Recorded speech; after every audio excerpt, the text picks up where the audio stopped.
ನಮಸ್ಕಾರ ರೀ ಎಲ್ರಿಗೂ ರಮ್ಯ ಮನೆ ಅಡುಗೆ ಚಾನಲ್ಗೆ ಸ್ವಾಗತ। ಈ ವಿಡಿಯೋದಲ್ಲಿ ಒಂದು ಸಿಂಪಲ್ ಆದ ಚಿಕನ್ ಕರಿನ ಹೇಗೆ ಮಾಡ್ಕೋದು ಅಂತ ಹೇಳಿ ನೋಡೋಣ। ತುಂಬಾ ಕಡಿಮೆ ಸಮಯದಲ್ಲಿ ಮಾಡ್ಕೊಳ್ಳುವಂತ ಈ ಚಿಕನ್ ಕರಿ ಬ್ಯಾಚುಲರ್ಸ್ ಗಳಿಗೂ ಸಹ ಬೆಸ್ಟ್ ರೆಸಿಪಿ ಅಂತ ಹೇಳ್ಬೋದು। ತಡ ಮಾಡೋದು ಬೇಡ, ಇವಾಗ ಹೇಗೆ ಮಾಡೋದು ಅಂತ ಹೇಳಿ ನೋಡೋಣ। ಅರ್ಧ ಕೆಜಿ ಚಿಕನ್ ಚೆನ್ನಾಗಿ ತೊಳೆದುಕೊಂಡಿದ್ದೀನಿ।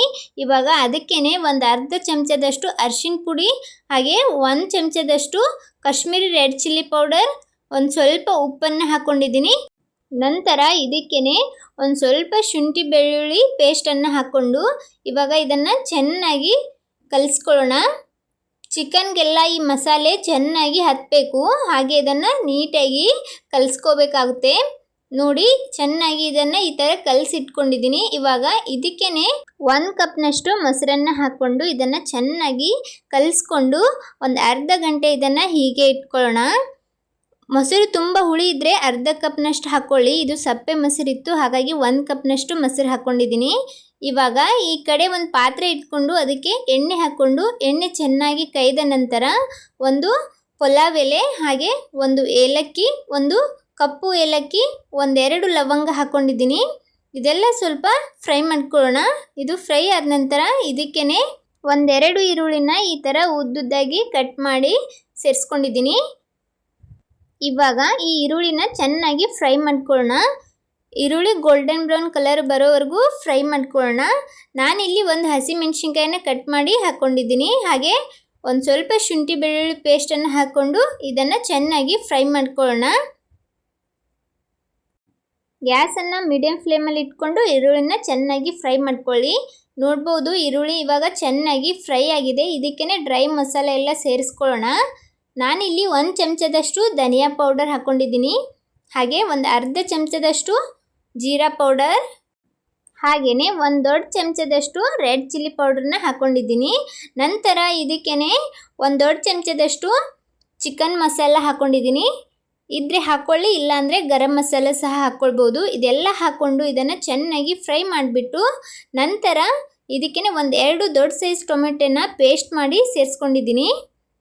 ಇದೆಲ್ಲ ಹಾಕ್ಕೊಂಡು ಇದನ್ನು ಚೆನ್ನಾಗಿ ಫ್ರೈ ಮಾಡ್ಕೊಳ್ಳೋಣ। ಟೊಮೆಟೊನಲ್ಲಿರುವ ಹಸಿ ವಾಸನೆ ಹೋಗೋವರೆಗೂ ಇದು ಚೆನ್ನಾಗಿ ಫ್ರೈ ಮಾಡ್ಕೋಬೇಕಾಗುತ್ತೆ। ಇವಾಗ ಫ್ರೈ ಆಗಿದೆ, ನೋಡ್ಬೋದು ಎಣ್ಣೆ ಬಿಡ್ತಾ ಇದೆ।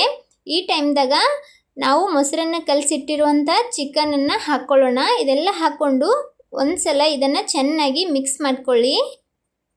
ಈ ಥರ ಚೆನ್ನಾಗಿ ಮಿಕ್ಸ್ ಮಾಡಿಕೊಂಡು ಇವಾಗ ಮುಚ್ಚಳ ಮುಚ್ಚಿಬಿಟ್ಟು ಇದನ್ನು ಒಂದು 15 ನಿಮಿಷ ಬೇಯಿಸ್ಕೋಬೇಕಾಗುತ್ತೆ। ನೋಡ್ಬೋದು ನಡುವೆ ನಡುವೆ ಈ ಥರ ಸ್ವಲ್ಪ ಮುಚ್ಚಳ ತೆಗೆದ್ಬಿಟ್ಟು ಅದನ್ನು ಚೆನ್ನಾಗಿ ಒಮ್ಮೆ ಮಿಕ್ಸ್ ಮಾಡಿ ಬೇಯಿಸ್ಕೊಳ್ಳಿ, ಇಲ್ಲಾಂದರೆ ಅದು ಹೊತ್ಬಿಡುತ್ತೆ। ಆದಷ್ಟು ಗ್ಯಾಸನ್ನು ಮೀಡಿಯಂ ಫ್ಲೇಮಲ್ಲಿ ಇಟ್ಕೊಂಡು ಚಿಕನನ್ನು ಬೇಯಿಸ್ಕೊಳ್ಳಿ। ನಡುವೆ ಈ ಥರ 1-2 ಬಾರಿ ಅದನ್ನು ಮುಚ್ಚಳ ತೆಗೆದು ಈ ಥರ ನೀಟಾಗಿ ಮಿಕ್ಸ್ ಮಾಡಿಕೊಂಡು ಮತ್ತೆ ಕುದಿಸ್ಕೊಳ್ಳಿ। ನೋಡ್ಬೋದು ಇವಾಗ ಚಿಕನ್ ಚೆನ್ನಾಗಿ ಕುದ್ದಿ ರೆಡಿಯಾಗಿದೆ।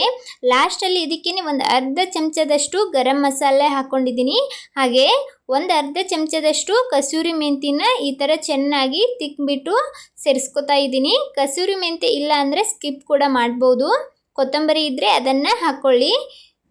ಕಸೂರಿ ಮೆಂತಿನ ಹಾಕ್ಕೊಂಡು ಇದನ್ನು ಚೆನ್ನಾಗಿ ಮಿಕ್ಸ್ ಮಾಡ್ಕೊಳ್ಳೋಣ।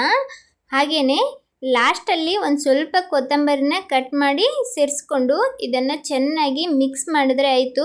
ಸಿಂಪಲ್ಲಾಗಿ ಮಾಡ್ಕೊಳ್ಬೋದಾದಂಥ ಚಿಕನ್ ಗ್ರೇವಿ ರೆಡಿ ಆಗುತ್ತೆ, ತುಂಬ ಚೆನ್ನಾಗಿರುತ್ತೆ ಇದು। ಇವಾಗ ಗ್ಯಾಸ್ನ ಆಫ್ ಮಾಡಿಬಿಟ್ಟು ಇದನ್ನು ಒಂದು ಬೌಲ್ಗೆ ಸರ್ವ್ ಮಾಡ್ಕೊಂಡಿದ್ದೀನಿ। ಲಾಸ್ಟಲ್ಲಿ ಒಂದು ಸ್ವಲ್ಪ ಗಾರ್ನಿಷ್ಗೋಸ್ಕರ ಕೊತ್ತಂಬರಿನ ಹಾಕ್ಕೊಂಡಿದ್ದು। ನೋಡ್ಬೋದು ಎಷ್ಟು ಚೆನ್ನಾಗಿ ಗ್ರೇವಿ ಬಂದಿದೆ ಅಂತ, ನೋಡ್ತಾ ಇದ್ರೇ ಬಾಯಿಯೊಳಗೆ ನೀರು ಬರ್ತಾ ಇದೆ। ನೀವು ಸಹ ಈ ಥರ ಒಮ್ಮೆ ಟ್ರೈ ಮಾಡಿಬಿಟ್ಟು ಹೇಗಾಗಿತ್ತಂತ ಹೇಳಿ ಕಮೆಂಟ್ ಮಾಡೋದು ಮಾತ್ರ ಮರಿಬೇಡಿ। ಈ ಥರ ಚಿಕನ್ ಗ್ರೇವಿನ ನಾವು ಬಿಸಿ ಬಿಸಿ ರೊಟ್ಟಿ, ಹಾಗೆ ಚಪಾತಿ, ನಾನ್ ಜೊತೆನೂ ಸಹ ಮಾಡ್ಕೊಳ್ಬೋದು, ಹಾಗೆ ತಂದೂರಿ ರೋಟಿ ಜೊತೆನೂ ಸಹ ಸೂಪರ್ ಕಾಂಬಿನೇಷನ್ ಅಂತ ಹೇಳ್ಬೋದು। ಬ್ಯಾಚುಲರ್ಸ್ಗಳಿಗೆ ಬೆಸ್ಟ್ ರೆಸಿಪಿ, ಯಾಕಂದರೆ ಜಟ್ಪಟ್ಟಾಗಿ ರೆಡಿ ಆಗುವಂತಹ ಈ ಚಿಕನ್ ಗ್ರೇವಿನ ಅವರು ತುಂಬ ಸುಲಭವಾಗಿ ಮಾಡ್ಕೊಳ್ಬೋದು। ನಾನಿಲ್ಲಿ ಈ ಚಿಕನ್ ಗ್ರೇವಿನ ತಂದೂರಿ ರೋಟಿ ಜೊತೆ ಸರ್ವ್ ಮಾಡ್ಕೊಂಡಿದ್ದೀನಿ। ಈ ಥರ ತಂದೂರಿ ರೋಟಿ ಜೊತೆ ಸ್ಪೈಸಿ ಆಗಿರುವಂಥ ಚಿಕನ್ನ ಸರ್ವ್ ಮಾಡಿಕೊಂಡು ತಿಂತಿದ್ರೆ ಅದ್ರ ಮಜನೇ ಬೇರೆ। ಚಿಕನ್ನು ಸಹ ತುಂಬ ಸಾಫ್ಟಾಗಿ ಬೇದಿತ್ತು ನೋಡ್ಬೋದು. ನೋಡಿದ್ರಲ್ಲ ಯಾವ ಥರ ಸಿಂಪಲ್ ಆಗಿ ಈ ಚಿಕನ್ ಗ್ರೇವಿನ ಜಟ್ಪಟ್ಟಾಗಿ ಮಾಡ್ಕೊಳ್ಬೋದು ಅಂಥೇಳಿ. ಈ ರೆಸಿಪಿ ನಿಮ್ಗೆ ಇಷ್ಟ ಆಗಿದೆ ಅಂದ್ಕೊಂಡಿದ್ದೀನಿ. ಇಷ್ಟ ಆದರೆ ಒಂದು ಲೈಕ್ ಕೊಡಿ. ಇದೇ ಥರದ ಇನ್ನಷ್ಟು ರೆಸಿಪಿಗೋಸ್ಕರ ರಮ್ಯಾ ಮನೆ ಅಡುಗೆ ಚಾನಲನ್ನು ಸಬ್ಸ್ಕ್ರೈಬ್ ಮಾಡ್ಕೊಳ್ಳಿ. ಯಾರೆಲ್ಲ ನನ್ನ ವಿಡಿಯೋ ನೋಡ್ತಾ ಇದ್ದೀರಾ ಎಲ್ಲರಿಗೂ ಧನ್ಯವಾದಗಳು.